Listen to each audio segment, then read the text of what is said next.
Hey, guns and silver and knives back with you. Today's I've got a little cautionary tale for all of you, and another little bit of discourse I'm having concerning YouTube and its direction. And for many of us who post and have content, a little disturbing. I do post about firearms, most EDC, and some. I have a few shooting videos and a couple other videos, but I was just recently had one of my videos taken down because content police didn't like the fact that I'd linked Tagua and Barsany holsters, their websites, to the video. And basically, according to their guidelines, they don't want to promote any aftermarket or gun-related product sales on YouTube, which I couldn't actually say I openly promoted those sites, other than the fact that I linked to them, which is true, I did link to them. But I noticed over the last 5 years I've been a firearms fan on YouTube.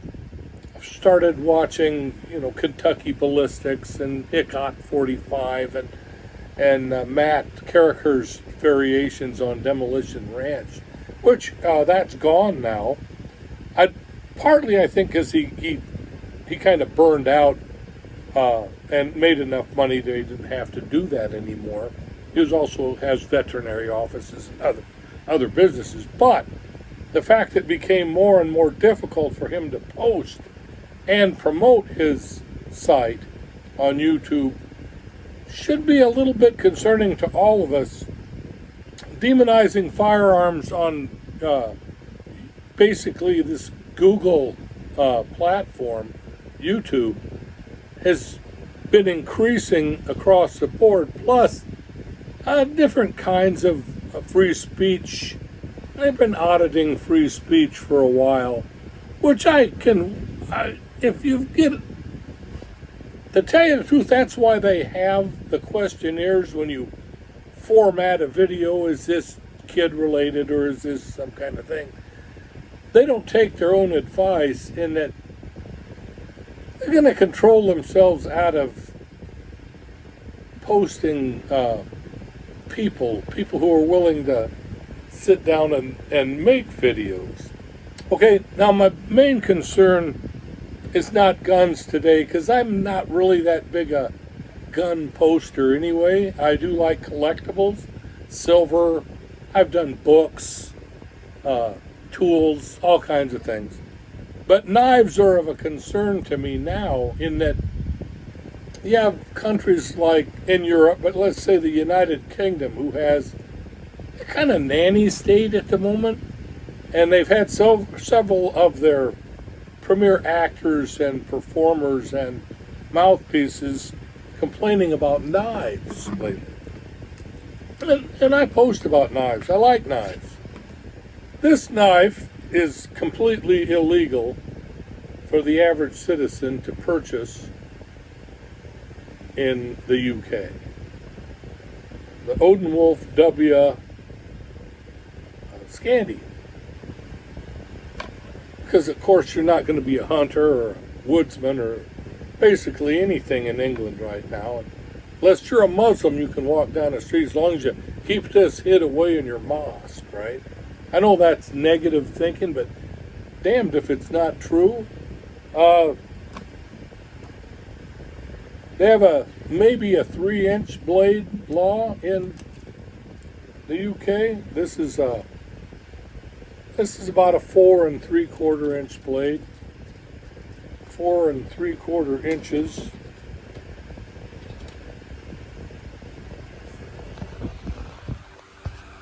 They may have a 3-inch law. Their folding knife laws are also interesting.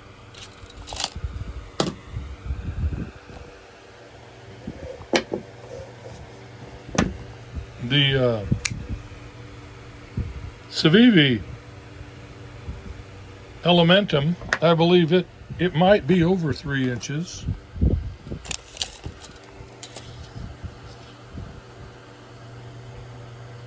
Actually, the cutting edge is right at 3 inches.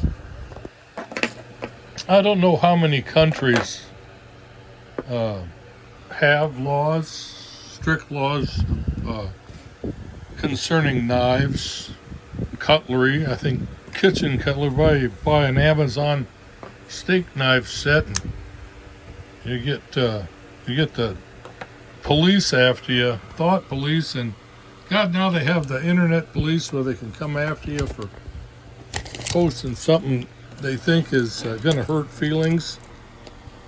I'm kind of thinking they're going to have a big sit down at some point. Yeah, the Civivi Elementum is about 3 inches. The overall blade, usable blade on the Civivi Mini Praxis is less than that. It's about 2.5 inches. And the, I got one hand trying to get the Buck 112 Ranger Slim Select. It's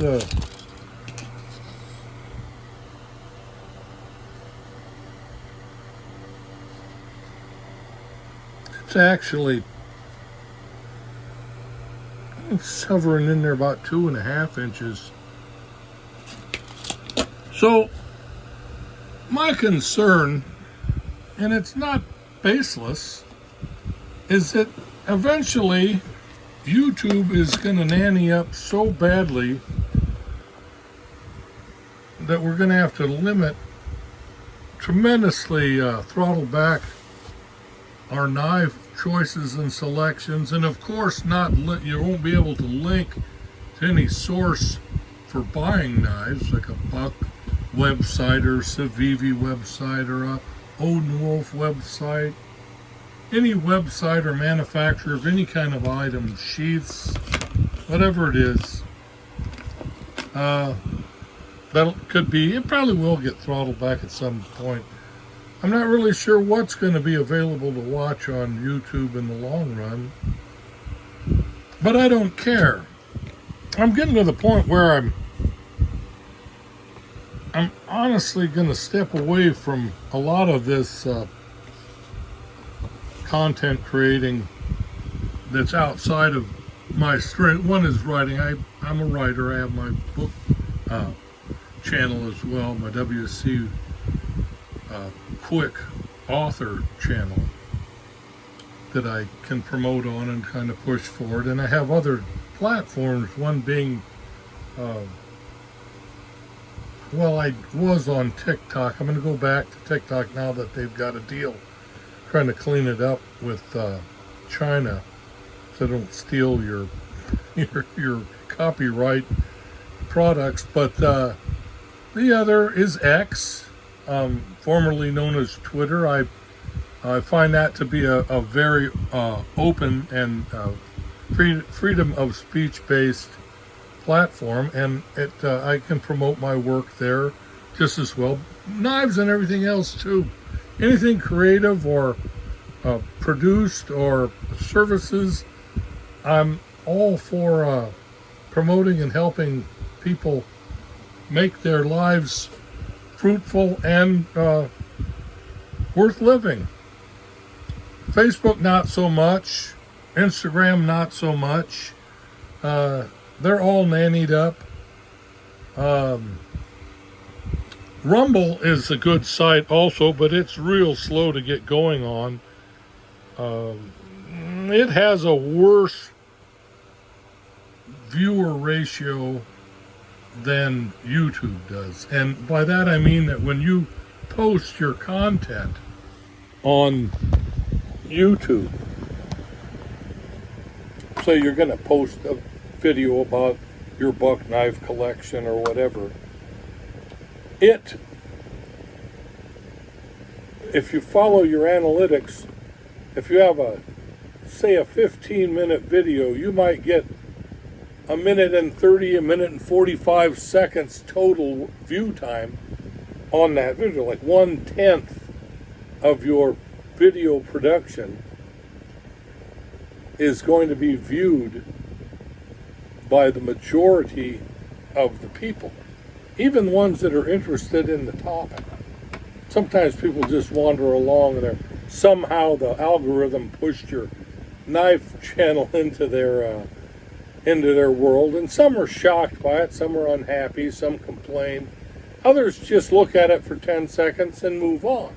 But that's it. And part of your analytics on your channel is that basically nothing happens because you need 4,000 or 3,000 viewer hours a year to make any kind of money on your channel, and you need a minimum of 1,000 subscribers, which nowadays getting 1,000 subscribers isn't that difficult, but getting the view time is very difficult. Getting the hours per year to make your, if you want to monetize your channel, to get it monetized, it's near to impossible. And I've been following a lot of the knife and cutlery, basically, channels for quite a while. And they come and they go. Some people do spend quite a bit of money in camera equipment, lighting, and a setup, everything to get their products shown to people, their passions shown to people, like knives. And they all go by the wayside. They'll get a pretty good showing. They'll get 750, 800, 1,000 subscriptions, and nobody watches more than 10% of any video they put out, any production they put out. And some, even if you have really cool stuff, like really neat leather sheaths, and you have an assortment of Swiss Army knife multi-tools in your life, you have really cool videos on woodcraft and use of the larger fixed blade knives. You have really neat EDC carry videos that go out.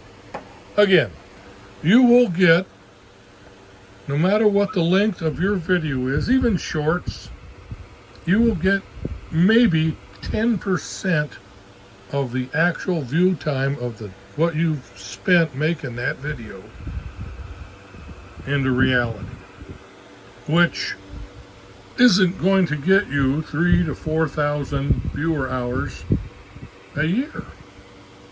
It's sad that way, but the truth with YouTube is that some people do really well at this because of the passion of their creator, and they've put some money into it.